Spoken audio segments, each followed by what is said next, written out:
Happy Thursday post 5 p.m. Yeah. Nice to see you, Daniel. You will in a second, but that is me, so might as well.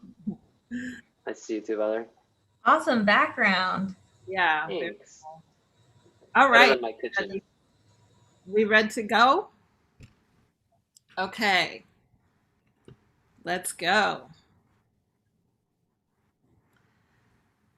Hi, everybody, and welcome to our Wellness Power Hour with Venture Cafe and Center for Social Change. We're really happy to have Hamad Shirazi, who has been an amazing health holistic coach and health practitioner, fitness coach.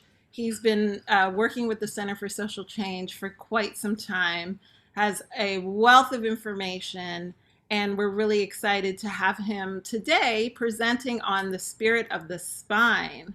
So before we jump into it, how about everybody, we just get grounded in ourselves for a moment.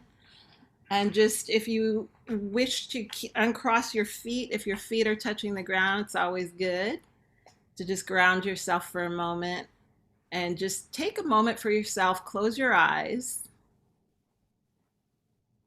and just take a nice deep breath.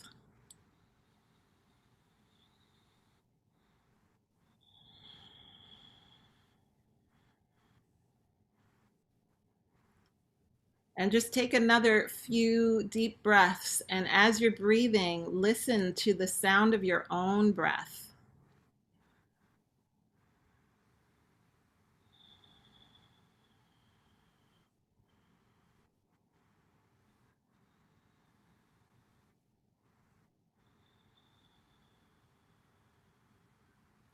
And then gently open your eyes. And let's begin. Thank you for joining us, Hamad. Thank you so much for having me and the great introduction. So there's a few of you that I know well and that some of you that I'm meeting or have not met before. So my name is Hamad Shirazi. I am a holistic health practitioner and a fitness coach, and I'm going to go through a little bit about me in the presentation. I figured before we get started, since we're talking about posture and ergonomics, I wanted everyone to kind of just shake their body a little bit and maybe do some shoulder rolls backward and then maybe forward. And I just want everyone to have presence in their body and awareness. So not only are we going to go through some information, I would love for this to be practical, interactive. I have my chat screen opened up. If you have any questions throughout the presentation, I would love that. So just let's keep a ebb and flow, and I'm gonna pull up my PowerPoint right now.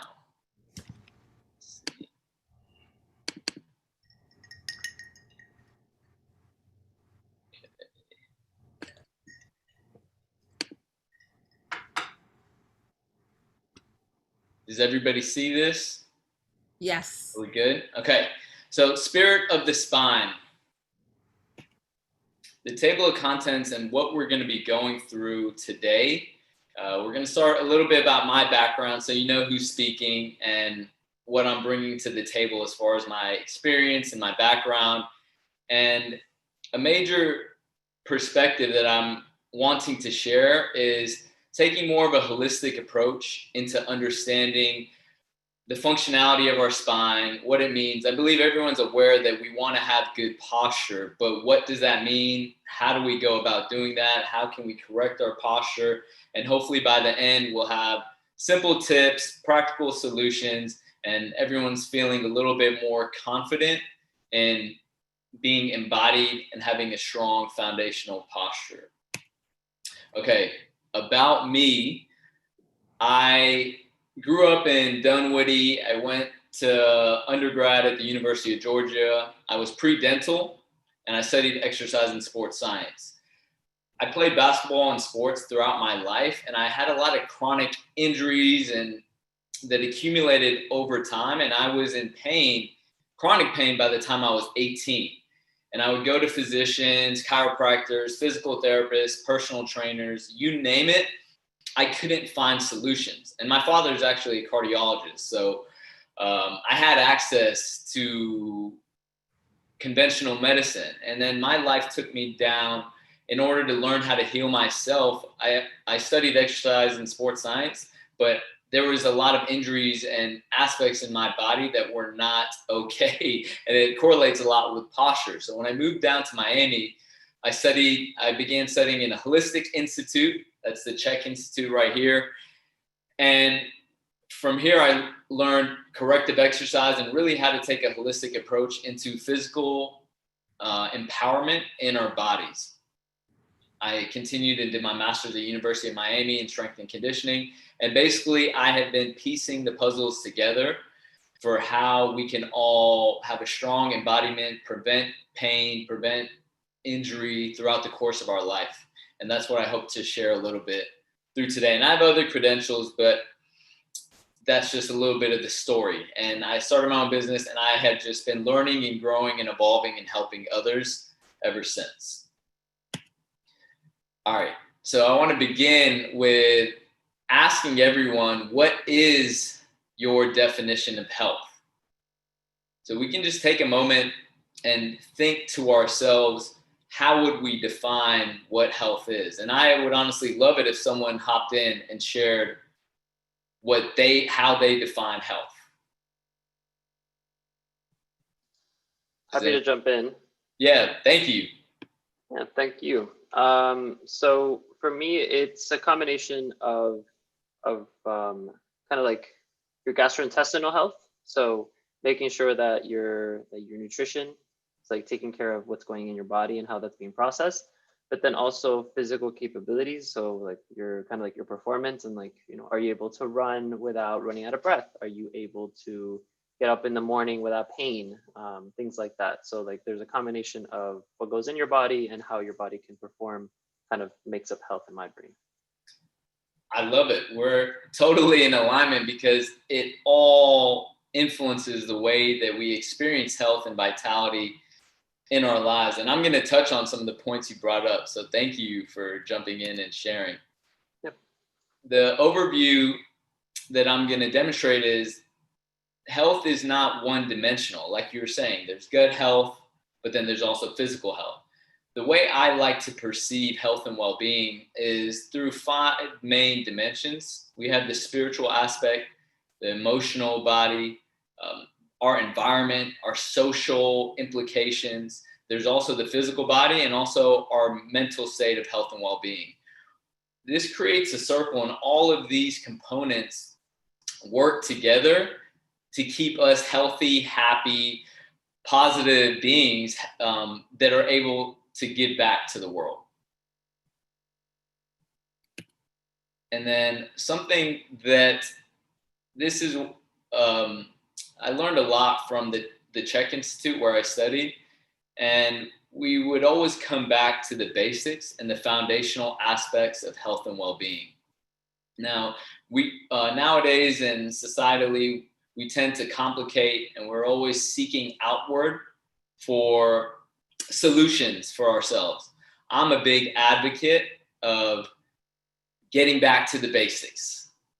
So we are comprised of thinking. Our thoughts play a major role in the course of our lives, our health and well-being.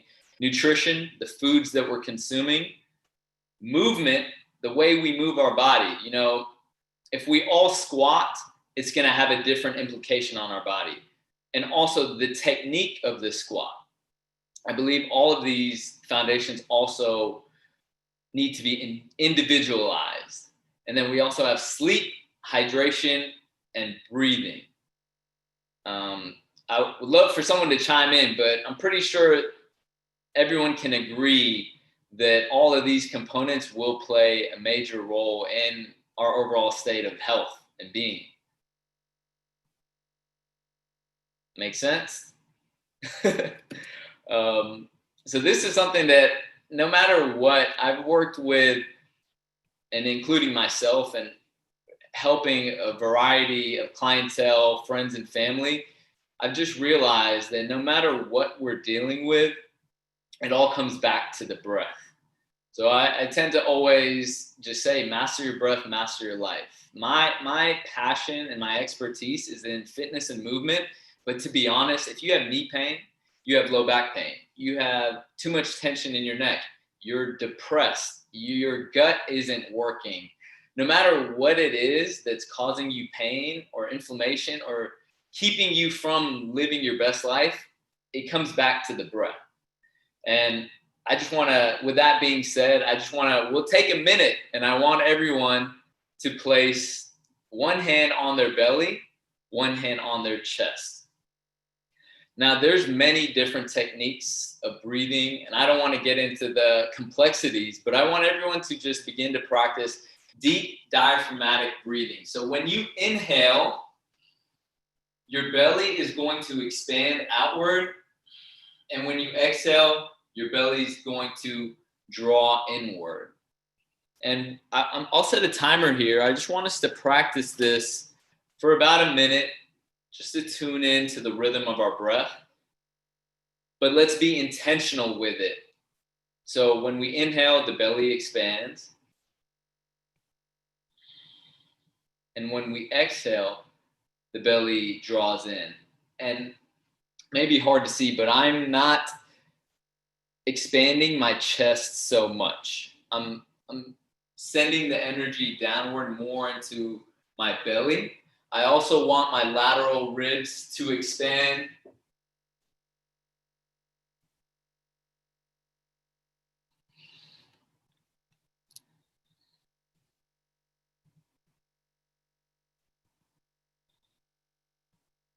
And I believe this is also a great segue point. If anyone has any questions about belly breathing or has a comment that they would like to share about it. I've been taking the workout classes with the center with Coach Ahmad for a while, and I feel like just breathing properly in and of itself, it can be an ab workout for me. Yeah.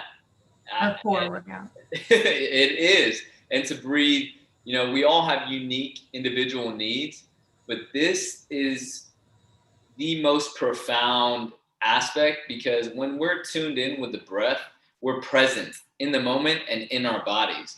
And rather than needing, like, I'm a coach and I love to guide and help, but the more in tune we are with our breath, the more empowered we are and the more we understand what our body needs.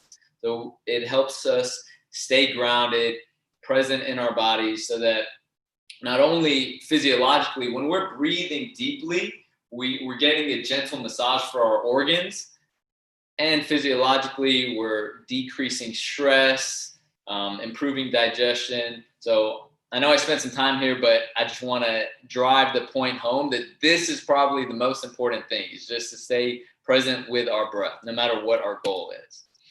Now, as I was mentioning holistic approach, I know it's kind of like a buzzword and a lot of people toss it around. This is part of how I look at health and well-being. And if anyone has, I don't know if anyone wants to share, but let's just say back pain or low back pain. It's something that's extremely common.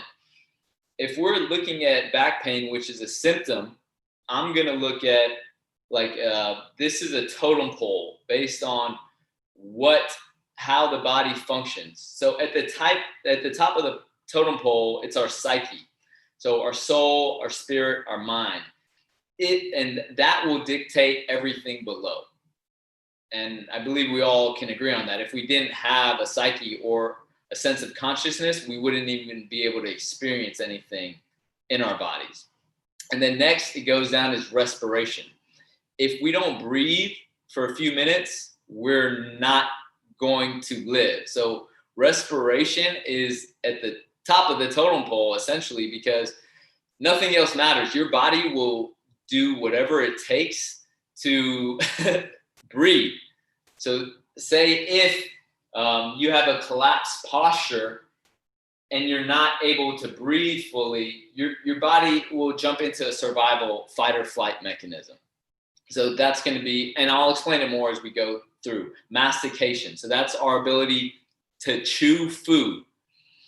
Then we go down our visual, auditory.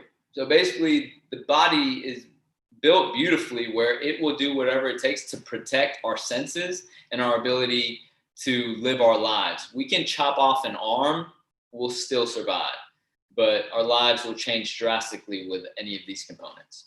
Next down we go upper cervical spine, then the organ system. So like my friend, what was your name? You jumped, Daniel? Yeah, Daniel. Yeah, so you jumped in and you talked about, the first thing you said was gut health, and I was loving it because, see, our visceral health and our organs take precedence over the muscular system. So a major component that is correlated with poor posture and back pain and all these aspects is gut health. If our gut is inflamed because we're eating foods that we're intolerant to, it's going to shut down the surrounding muscle groups and send blood inward to heal the organ systems. And this is actually a chronic condition that's happening across the country and across the world. And a lot of people don't realize that their back pain is actually correlated highly with their nutritional intake. So the organ system comes next. And then the emotional system, the limbic system, is after that. And we call this a floater. And the reason that is if our emotions, and I know we've all experienced the range of emotions from high highs to low lows, and even in the season, feeling all over the place, and we have a lot of uncertainty. But if you are feeling overwhelmed emotionally, sometimes people take their own life. And that's why the emotional system can totally overrun and take over your system, where you'll literally cease to exist because your emotions were you were depressed or unhappy to the point where you took your own life. Next comes the digestive system, the pelvic girdle, and then at the end we call them the slave joints. So now this is basically our arms, our legs, our limbs, and everything else. Does anyone have any comments or questions on this? I love this because it's just a demonstration that if you have knee pain, we don't want to avoid looking at all these aspects. Everything has a role and everything plays a part, and the body is a holistic, integrated system of systems. Okay, let's move on. These are just, some quotes that I figured I'd throw in here just to keep our minds thinking and maybe have a more holistic perspective of our health. Sooner or later, your health will be your number one concern. I'm always reminding people that health is the greatest wealth. Take care of your body. It's the only place you have to live. The quality of your life is dependent on the quality of life of your cells. And this one's correlated with what I just said, is so many people spend their health gaining wealth, and then they end up having to spend their wealth to regain their health. So it's my hope and dream to help all of us be empowered and be proactive and taking care of ourselves, so we don't need to become someone's patient. That we're fully knowledgeable and empowered, and we execute in what it takes to be, healthy, happy humans. What is your spine responsible for? Does anyone want to jump in and just share a response or how they feel? Everything. Pretty much.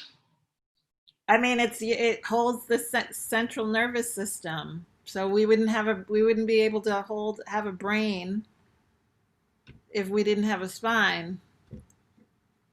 Yeah, and the brain, it wouldn't function. I mean, when everyone knows about major tragedies or spinal injuries where we may lose feeling throughout the body. So the central nervous system, yeah, it is everything in our ability to experience life.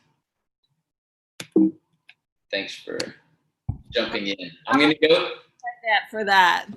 What? How many points do I get? Oh, you get a bunch of bonus points. I'm going to go through a little bit of the functional anatomy of the spine, and then we'll go through into some esoteric aspects of looking at the chakra system. Now, just to keep it simple, you can go ahead and look on this slide of the different correlations of the sympathetic nervous system and the parasympathetic nervous system.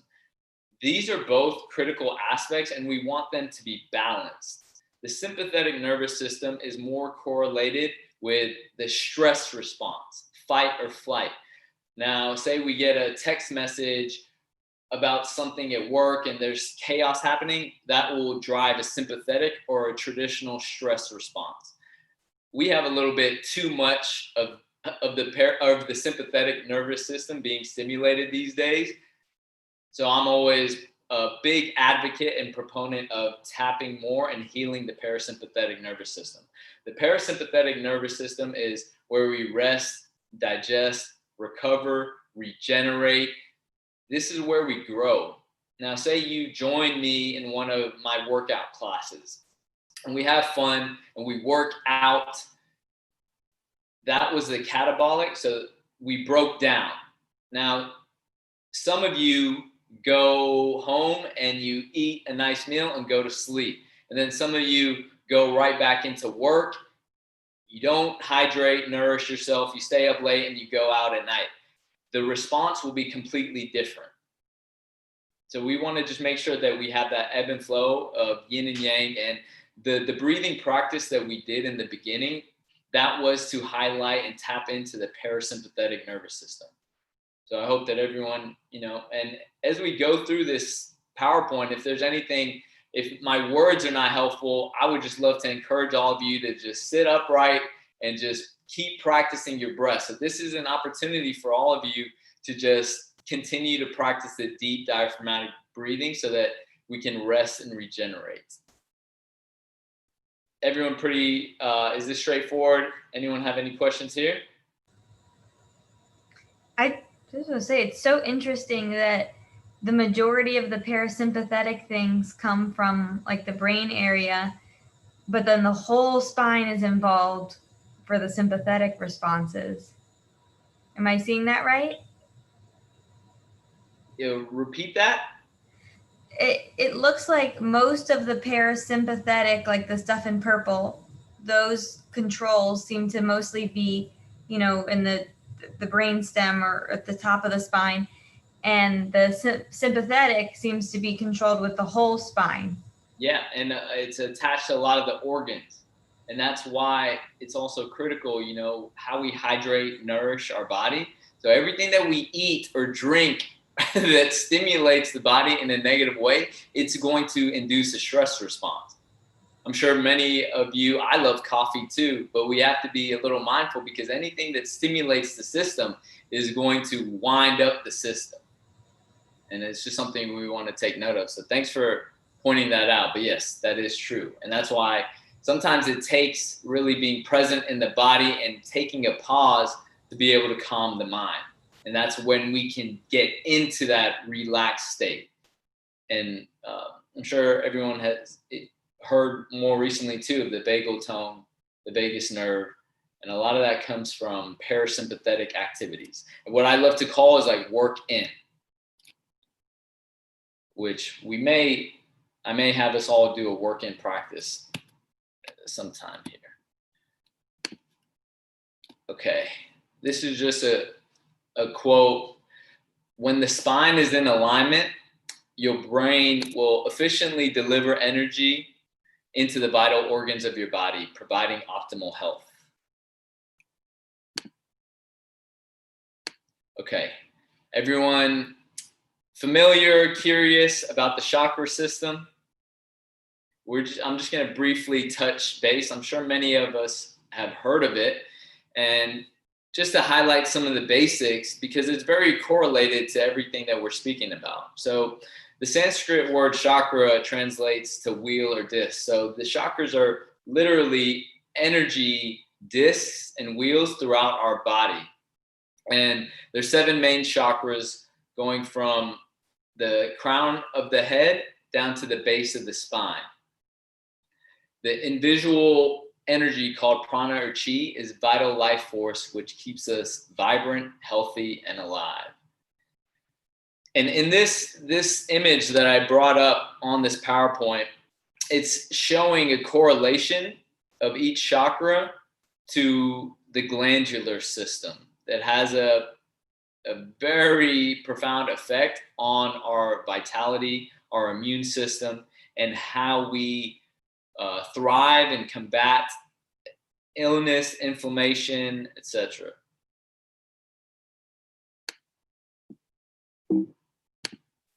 This is another diagram just going through the energetic anatomy of the spine.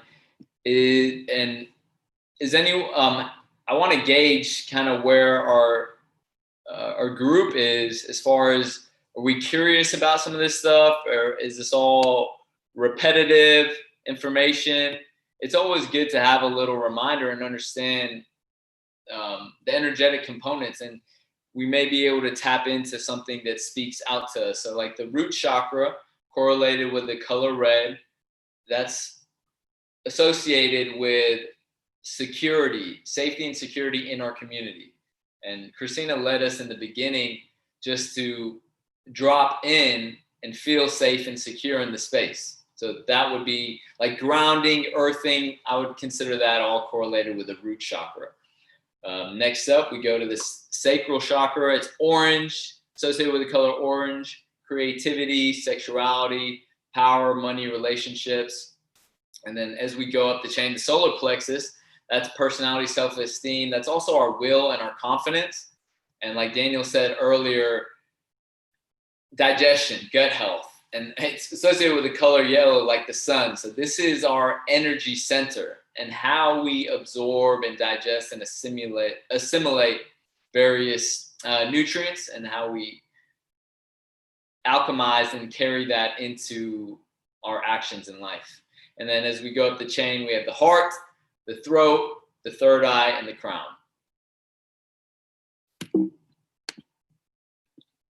How is your posture right now? Let's all take a moment, sit up straight. So something that I'm always, and it's kind of funny because I'm always providing correction, and even to myself, is the head back, chin down concept. So a lot of us, we stay in this forward head. Let's say if I have my phone, and a lot of us, if we have our phone down here, we're looking down. Anytime we're looking down, we're actually providing compressive forces on our cervical spine, and it's increasing the load.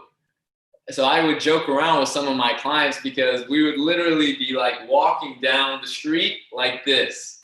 So it looks silly and ridiculous, but it's a good way to laugh at yourself and also just check in that we're not constantly looking down at our screens. And so if with everyone, if you're with me still, let's take a moment, check in, head back, chin down, deep belly breathing, and then just stay present with me. Okay, understanding posture. The definition, or one of the definitions of posture, is the position of a person's body when standing or sitting. There's also the position from which movement begins. So let's say if I'm doing a squat exercise or a pressing exercise, posture will always be the beginning and the end of every movement. So for example, if I'm having you do a push-up and you start in this posture, the exercise isn't going to have the maximal benefit. So just a tip as we go through whatever fitness or movements that we all like to take part in, is the beginning of the exercise is going to determine the outcome. And that's all correlated with posture. Okay, ideal posture is the state of muscular and skeletal balance, which protects the supporting structures of the body against injury or progressive deformity. It is during a state of ideal posture that the muscles will function most efficiently. And down here in this graph, we just have a variety of posture, and from correct to all the different deviations that we have. So I'm sure each one of us can kind of find ourselves over here if we're aware. Anyone have any questions or comments?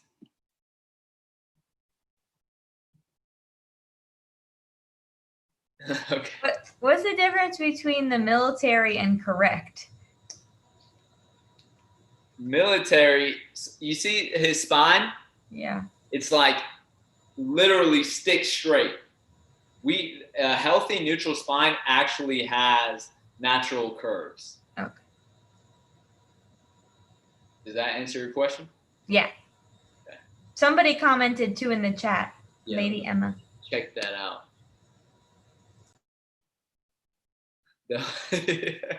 Yeah, the hunchback. That's something, I've worked with a lot of people, and if I bring that up, because no one wants, and it's called the dowager's hump. So what happens is it's not necessarily age, it's accumulation of habits over time. So for a lot of these things, it's like, what's the big deal? What happens is it accumulated over time. Your cervical spine may become arthritic, and we just become like this, and then the head comes up. And that actually happened a lot from looking down. And, I hope to provide some hope by the end of all this. So this is what I have a question. Yes, please. Yeah. So currently, since I've been working home a lot, I have been sitting on the couch and using my laptop there. And so now I'm noticing, like, for several days, like my back and my neck are starting to hurt me a little bit more. Yes. Yes. Thanks for chiming in. That's exactly what the point I'm trying to get across.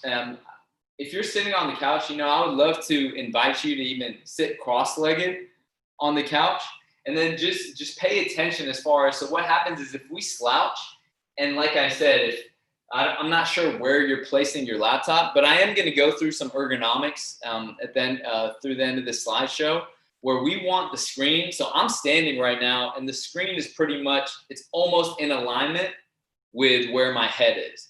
If the screen is up, I have to look up. If the screen is down, I may have to slouch over. So ideally, we would have your spine upright, head back, chin down.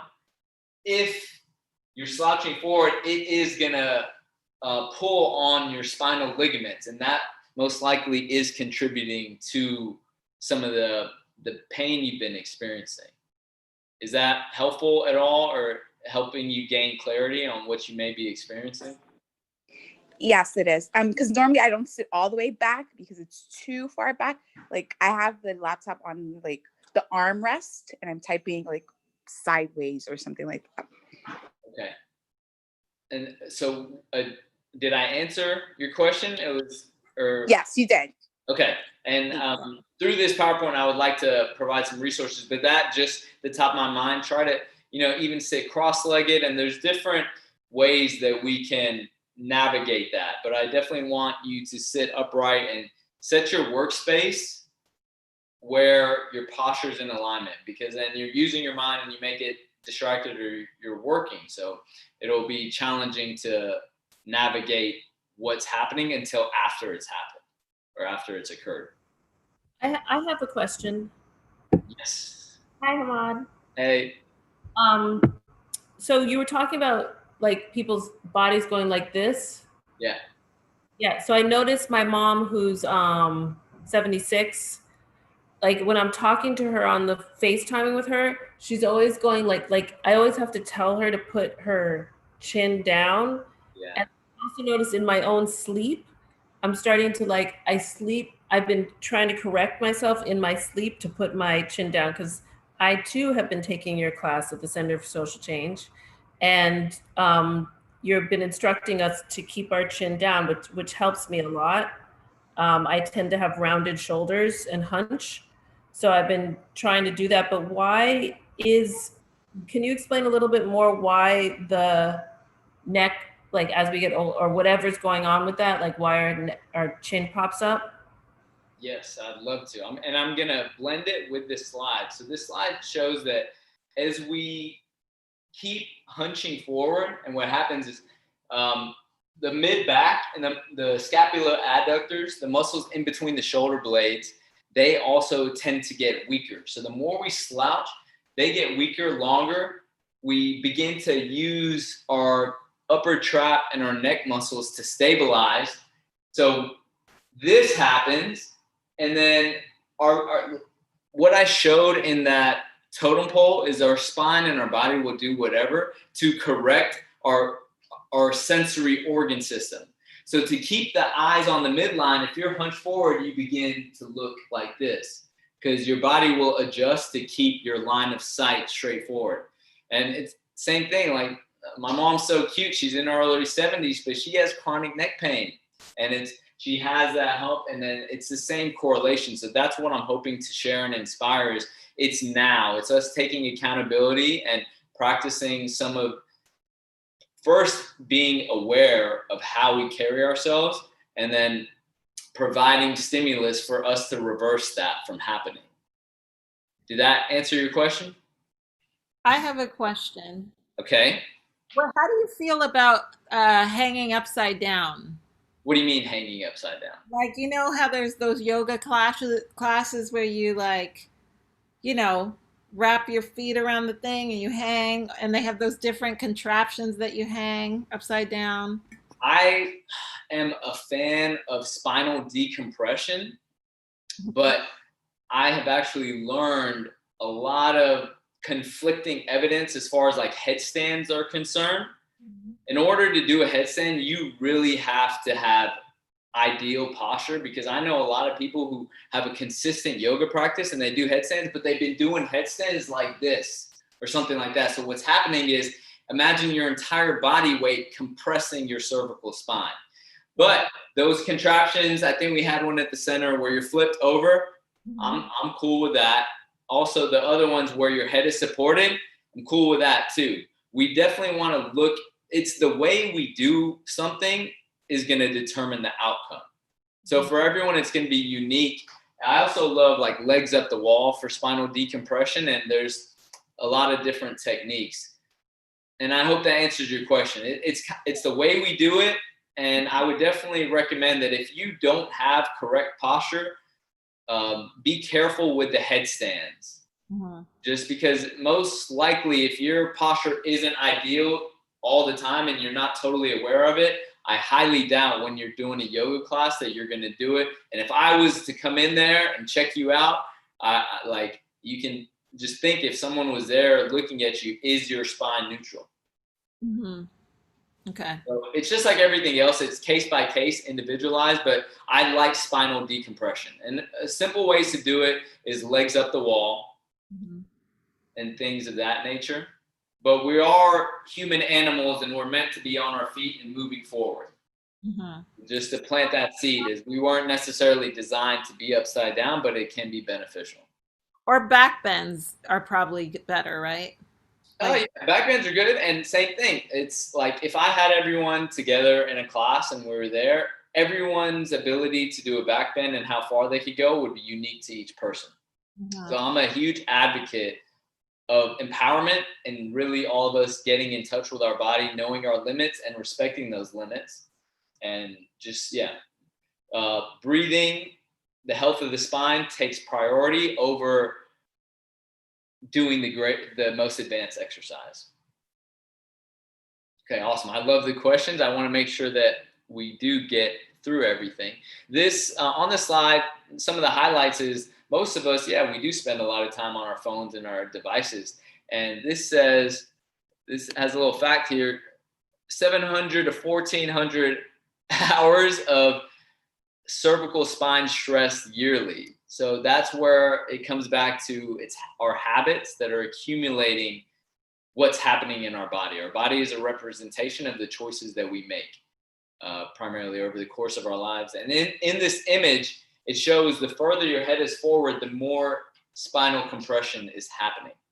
And then also poor posture is associated with reductions in testosterone and some of our anabolic hormones, our feel-good hormones, because when the spine is in alignment, energy flows. Spine is out of alignment, energy won't flow as well. these are some of the aspects that we go through in some of our fitness classes. So lower cross syndrome, I'm sure many of us can relate. We may have weak or lengthened abs and weak glutes because we sit on them. We have tight hip flexors and quads and a tight lumbar spine. And what happens is our pelvis gets tilted forward, and then we get a slight imbalance. This is a lot of what I work on when applying movement, and everyone has their unique postural deviations, but across the board, most people need more core strengthening and glute strengthening and more relaxation and decreased activation of the hip flexors and the lumbar spine. And then upper cross, a lot of what we've been talking about is this forward head and rounded shoulders posture. What that is correlated with is we have deep cervical flexors.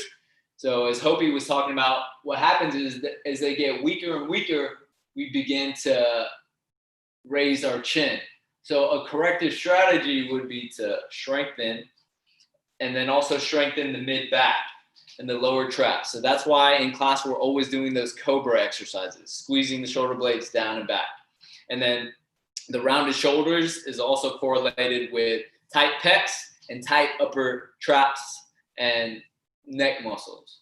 So maybe even everyone can kind of give themselves a little love and massage, and we can check in. So like I said, if we're all together, it's a lot of these are common and we all have our own expression, but these muscles should not have more tension and density than our mid back and our lat muscles. So if everyone notices that their muscles here are stronger and have more density than their upper lat muscles, we have some work to do. Okay, and speaking of, we're going to move into the next transition. So, okay, with all this information, how are we going to correct it? Okay, so the process is obviously we need an evaluation, and we can even do this ourselves, just a basic understanding of where we are on the spectrum, because all of us won't need the same aspects. So we want to raise awareness. We definitely want to develop core function, and how we do that, it all begins with the breath. Corrective exercise and various strategies to bring our body in alignment. Healthy ergonomics, so we set up our workspace in a way that's conducive to us carrying ourselves well and not inducing extra stress. We want to keep coming back to those 6 foundations of health and manage the 4 doctors. And I'll go into that at the end.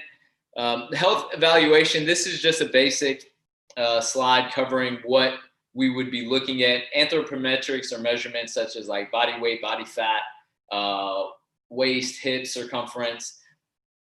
We would also want to take a look at how you're breathing, how you're standing, what your flexibility is, what your mobility is, how you move.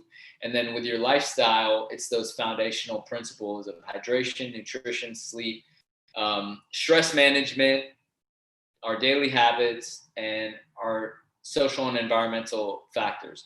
And this, the reason I'm sharing this slide, not to overwhelm everyone, is to keep reminding all of us that it's a holistic approach. And we want to take a look at everything to honor and nourish all of ourselves. You know, so it's not just the physical aspect. We want to take a look at everything so that we can continue to live and enjoy life to the fullest. This, I was just highlighting proper core function.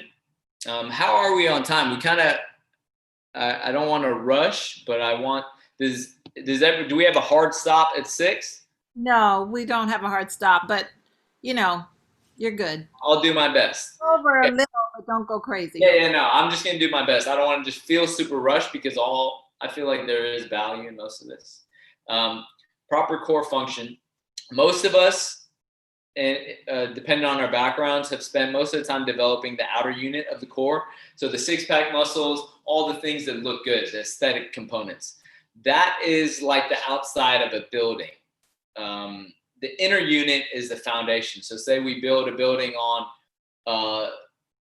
like toothpicks and the outside looks fabulous, I don't know how long it's going to last and how optimally well it's going to function. The inner unit of the core is comprised of the diaphragm. The transverse abdominis, that's the core set muscle, or the muscle that we use to draw in. So just to provide some practicality here, I want everyone to take a deep belly breath with me. And then forcefully exhale and bring your navel in towards your spine. So once again, big belly breath, belly in. Now, I want everyone to do that and also activate your pelvic floor, which is the Kegel muscle. So the muscle that we would use to, stop pee. If everyone is somewhat familiar with it, I want us all to take a deep belly breath, draw the belly in, and activate the pelvic floor. We can do one more. So big belly breath in, pelvic floor, belly in. Okay. The reason I'm bringing that up is that is the inner unit. That's what supports and stabilizes the pelvis and the base of the spine. So if we have left to right imbalances or various like disc herniations or subluxations, having that constant ebb and flow in the inner unit is going to determine how the spine is being held. So the inner unit of the core basically is what is supporting the spine as we move. So if we're doing a lunge, I definitely want to know how your inner unit is functioning.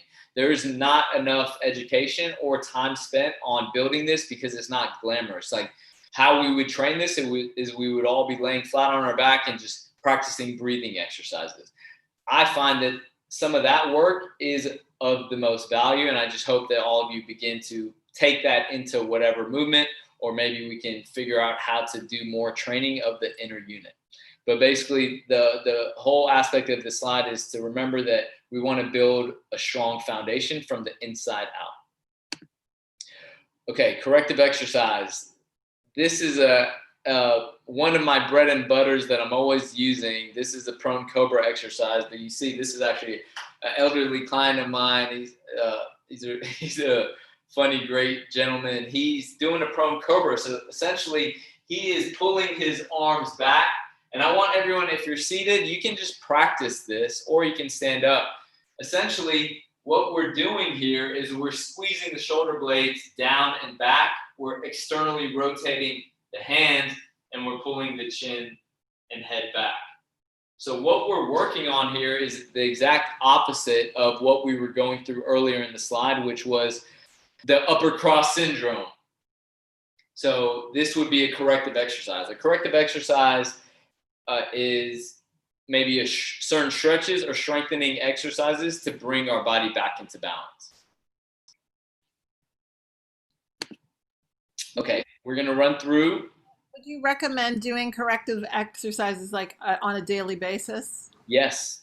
And as often as, so basically corrective exercises, if you do an evaluation with me or you find out that your hip flexors are too tight, we need to keep stretching that until we come into balance. And obviously there is a holistic approach because there may be nutritional or other aspects to look at, or even emotional. We may store tension, and that's why our deep hip flexors are really tight. But it's one of those things that it's like an animal. Animals don't really have all these pathologies. When a dog wakes up, he stretches and they stay, most animals, they're not super tight. Humans, we do abnormal activities where we accrue and accumulate a lot of stress.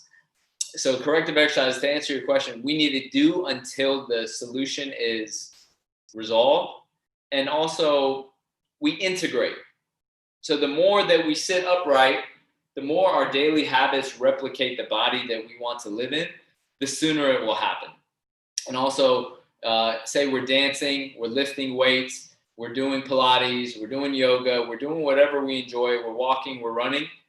We also want to be intentional and mindful that we are using proper technique. A lot of this comes back to staying present in the moment. So when we're moving, when we're exercising, we're being conscientious of what we're doing. We're not thinking about the next thing. A lot of times, if we're just present and breathing, we will heal.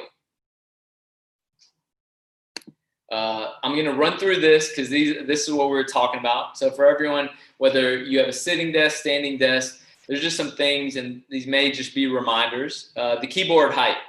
We want to sit with relaxed shoulders and upright posture. Elbows and knees at 90 degrees. I have an exercise ball here. So an exercise ball basically requires us to utilize our core and be active. So we're more engaged. The keyboard itself, we would like to be as neutral as possible. So if our wrists are like this all day or down all day, that's gonna have a long-term effect as well. So these are just things to pay attention to, and you can also use wrist support. We just wanna be conscientious of what we're doing and how we're spending most of our time and our days. Okay, a footrest. So if you choose to use a footrest, say if your chair is up very high and you're dangling, like if you see this image of the woman in the first one, that may cause her to round certain aspects of her spine. And then in this next one, she has a footrest to keep 90 degrees. And what that does is it just allows the joints to sit into their component and you not having excessive stress or tightening of muscles. And then there's this image of a woman standing on a wobble board. There's different aspects. We can also sit in a kneeling lunge. We just want to be conscientious as we're working. Desk height. This is what I was speaking about earlier. We would ideally want to set our workstation up to where our eyes are directly in line with what we're looking at with good posture. Is lumbar support positioning. So in this first one, if you're using a chair with a backrest, you do want it to be around the lumbar spine. If it's too high up, it may cause you to round forward, or if it's too low, it may cause you another pathology as well. And here is an example of sitting on a Swiss ball, how we would want to sit. So we do want to maintain that natural curvature in the spine. I have some of these, and you can purchase them on Amazon, a sitting disc. So if you don't have a Swiss ball or exercise ball to sit on, you can just use a sitting disc or something that's going to keep you active. We all want to be integrated and in touch with our hips and our pelvic region. So sitting on a disc or something that causes a little bit of unstable surface will cause us to, or promote us to move around, to stay present in our body and to use our core. Because sometimes when we're on flat surfaces, our core and our entire back just collapse. And then we don't want that. This is along the same lines. Video display unit, if you have that, just make sure your eyes are directly in the middle of the content that you're looking at. Same thing. This is old school stuff. Have a book stand. So basically, we just don't want to be like this. We want to be like this as much as possible. And kind of what Hopi was saying earlier, you know, I've experimented quite a bit with no pillow or a thin pillow because it's the same concept. And a lot of times, whatever we're using to be comfortable is causing part of us to get weaker. So it's something that we just want to monitor and maintain awareness. And obviously we don't need to be perfect, but we just want to do the best we can. And then this is just stating like I said, old school. So if you're still using a phone like that, we just want to make sure that we're integrating balance in all of our activities. Okay, this is just a reminder. We want to look at all of these components. I know we've been focusing on posture and ergonomics, but hydration, nutrition, sleep. These are the foundations that give us the ability to remain healthy and to have energy. Hydration, a great place to begin, is 1/2 of your body weight in ounces of water. So say you weigh 150 pounds, I would say a great starting point is 75 ounces. If you're drinking caffeine, tea, alcohol, add a cup for every cup that we are using of anything that's a diuretic or that's dehydrating us. So that's a good starting point, and we're all unique. We all have different levels of hydration. We want to seek out high quality water. pinch of sea salt in the water will help molecularly balance the water and provide some minerals. Those are just some tips. Nutrition, go for whole foods, organic foods that are cultivated and grown in a harmonious environment where nature and it's being taken care of. Ideally, less and less chemicals, less processing, organic whole foods, foods that nature provides for us. Sleep. So it's rest and sleep. Take time to meditate, to rest our mind, and also let's go for 8 hours is a good starting point. I look at, just like everything in life, the sun, the moon. If we have 12 hours of being awake and stimulated, we want 12 hours of rest. That may be very idealistic, but the way I have learned through all my various experiences and lessons in life is we want that ebb and flow of yin and yang. And we definitely chronically across the board need more rest and more time for reflection, introspection, and that the rest is where the healing occurs.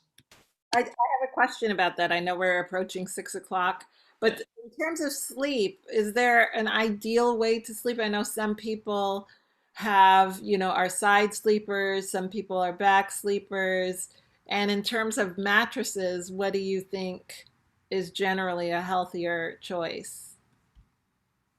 Starting with the mattress, firmer is better.